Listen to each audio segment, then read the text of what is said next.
For today's video mga kalapatids, eto na tayo, nandito tayo ngayon sa gidli ng dagat. Ayan o, nasa dagat tayo ngayon, nag-toss tayo sa dagat today. So eto, masusubukan natin yung mga warriors natin ngayon kung uubra sila sa tawid dagat. Ayan, so nandito tayo sa area na to, yung papunta sa atin, dun pa. Sa gawin na yun, ngatan nyo yung isa na yun, diretso nyo yan, dun ang papunta ng bahay natin. Ito, Sambales na yata to, yung tabi na yan. Malayo to, pero ano pa rin to, gawin pa rin ng south mga kalapatids. Yan ang pupuntahan natin ngayon. So, ito yung mga tropang warriors natin. Siyempre sila puti. Yan, makauwi pa kaya itong si puti dito kalapatids. Masusubukan. Ako, naglugon pali off color ko. Yan o, lugon ng mukha niya. Tapos yung ipa pa natin mga ibon, 2, 4, 6, 8, 8 dito, 8 rin doon. So 16 ulit yung warriors natin ngayon. So dito na lang natin sila bibitawan sa may diki. Ayan, sa may semento na to. Para pag sumadsa nila dyan, dagat kagad ang pupuntahan nila. Nakita nyo may mangroves mga kalapatids. Oh. Dagat na dagat talaga yan. Ayan o. Diba? So mamaya dyan natin sila bibituan. Siya si Idol Madla, nakakahanga, may mga hawak, gandang linyada. Ika'y inspirasyon kung bakit hanggang ngayon ako'y palaging kumakarera.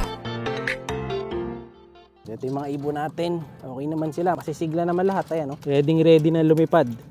Oh, ayan, oh. Mapapasaba kayo ngayon. So, tingnan natin yung galing nyo ngayon sa tabing dagat. Kung tatawid dagat to mga to, pag pinakawalan natin mamaya. Ayan, oh. So si puti, galingan mo ha. Nag-expect ako dito kay puti. Puro pala mapuputi ito, tatlo yung mapuputi natin. Sa kabila, sila ano to, sila Paasa, saka sila Kobe. Ayan, ayan oh, ayan sila oh. Hindi pwedeng may lumusok na isa kasi baka maligaw. Sana sabay-sabay silang dumating sa atin mamaya. Kasi ano lang naman to, malapit lang to, 20 kilometers lang yata ako doon nagkakamali. Pero malayo din mga kalapatids. No? Kung pupuntahan pala natin yung Bukawi, halos ganun yung ano niya, range mula dun sa Apalit Kalumpit boundary hanggang Bukawi. Hanggang dun pala yung layo. Pero parang mas malayo pa pag tinignan ko sa mapa. So ito yung sa mapa niya na yan. Kita nyo diba halos nasa dulo na. So ginawa natin to para i-feather yung mga gawi na side dito, magawi sila dito. Sanay na sila kahit paano. So, para masanay sila sa ano, tawid dagat. Ayan o. Diba? Ayan, tawid dagat. Yan, nyari yung mga warriors natin dito. Ako, nakikita ko na mahihirapan din sila kahit paano rito. Pero makakauwi itong mga to. Huwag lang silang pupunta doon kasi hindi sila taga doon. Taga dito sila. Ayan. Susundan lang nila yung dinaanan natin papunta rito. Malayo din yung biyahe dito mula doon sa bahay natin. 1 oras hanggang dito. Pero malapit lang. Medyo ano kasi yung daan. Makitid lang yung daan. Tapos medyo di maganda yung ibang mga parte daan. Pero yung gawi dito maganda. Yung gawi lang doon. So eto na sila tatay sa sila nanay. Mamaya re-release na natin ito. Pagpahingayin lang natin. Kailangan nito sapat na oras na pahingi. Para di mawala. Last 2 minutes mga kalapatids bago tayo mag-release. So, ayun yung paligid natin. No? Ayan. Dito yan sa may Consuelo, Makabebe pa to tayo. No? Consuelo, Makabebe, Pampanga mga kalapatids. Malapit lang to. Malayo lang talaga pagka pinuntahan kasi nga sa biyahe. So, ayan yung lugar. Oh. Ayan, paikutan natin yan. Ayan, dagat dito sa Gedli. Ayan, oh. Gandun. Yun. Ewan ko, South China Sea. Hindi ko alam kung anong lugar yan. Pero ayan, dagat nga yung gawin na yan. Ayan yung I Love Consuelo. Ayan, may picture na tayo dyan. Eh. Ayan, oh, ayan. Yung famous na ano dyan, landmark. Nagpipicture dyan. Ayan, yung mga taga dito. Shoutout sa inyo lahat. Ayan, oh, ayun, oh, hanggang doon dagat. Oh. So dito na lang tayo nag-toss para hindi na tayo lumayo sa gawi doon. Baka bawal din kasi doon eh. So dito lang tayo sa safe. Mamaya madulas tayo. Patuloy tayo makauwi. So dito na lang tayo.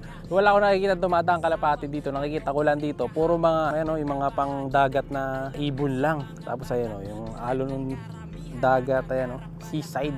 So maraming tao dito kapag Sabado, Sunday, mga ganun. Yung holiday, walang pasok.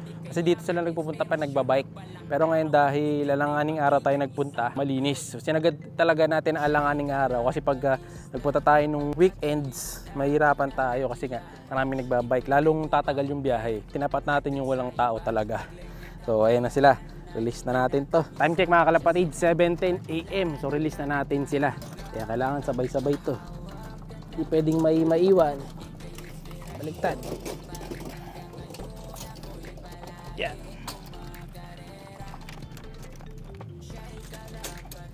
Time release, 7:10. Let's go. Kilala, ipon di mo ma-compare dun sa iba, taglay niyang kakayahan. isa. Siya si Idol Madla, nakakahanga, may mga hawak, gandang linya. Iwan pa isa. Yun, no? Yan, sundan lang ni Tatay Madla. Titingnan natin kung magsasama-sama sila. Pag may bumaklas dyan, babay. Mikot. Natay. Yun, yan, dito pa sila umiikot-ikot mga kalapatids. Doon gagawin yan, dapat sa side na to. O kaya dito. Ayan, no? Yeah. Ikot-ikot pa sila mga kalapatids. Umiikot dito sa mga puno-puno. Ayan, no? Eh, sabi siguro nila, anong lugar to, kakaiba. Hindi pa tayo lumalayo pa. Parang ito na yung pinakamalayo nilang tinos mula nung nagtos tayo ng mga nakakaraan. Yung nakaraan tos natin, parang pinakamalayo, 15 kilometers, 20 na. So, mas malayo ito, tapos ibang lugar pa, ibang side. Kaya mapapalaban sila. Yun, doon sila umiikot sa gawin na yun. Kasi nga naman, alangan dito. Nasa dagat sila. Nawala na. Diretso bahay na yun. Wala na, hindi na nakakita.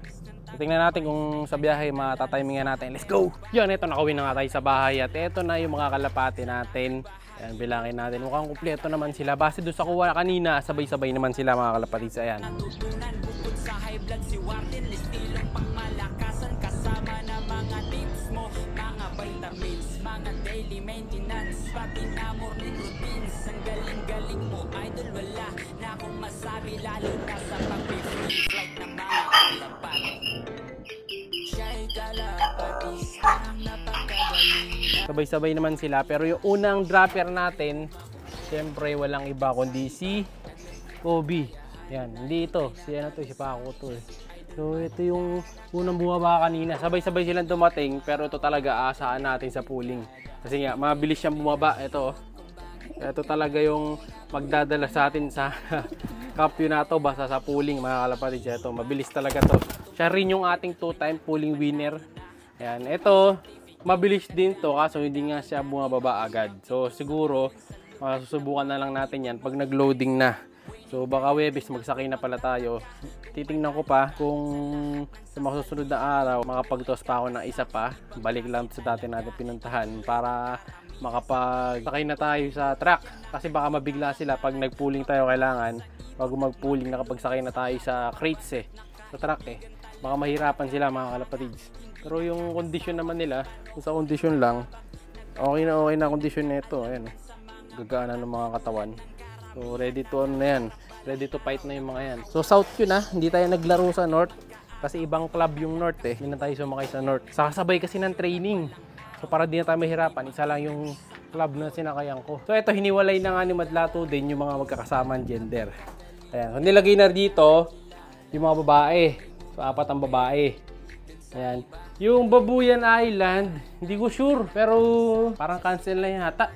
Kasi nung nakaraan nasabi, i-move daw. Pero tingin nga namin, ika-cancel na yun dahil nga dapat kung may Babuyan Island, 2 weeks lang yung max na yun. Halos dapat ihahagis na rin kasi ma-off na yung ibon. So yung ibon natin, yung isa, Miss Monday, hindi na natin masasaka yun. Mawawala na sa kondisyon So yun yung mga ibon natin. Setrum complete naman. Yung dalawang di sinaka yun So ito yung isa, ayun pa yung isa pa. Yung iba nasa labas. Si Puti yung sinusubaybayan ko talaga dito Kung sa mga susunod na tos, makakauwi pa siya. Sana si Puti. Wala si Puti dito Ay, tumakas na naman yan mga kalapatids. Pag wala dito, yung Puti, wala dito.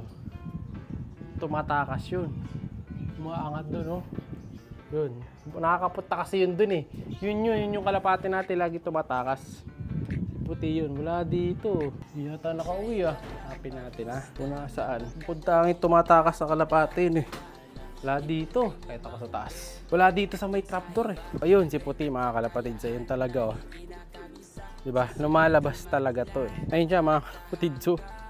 Si Puti, anak ng tinapa. Kasabay kanina yan. Nakauwi na kanina yan.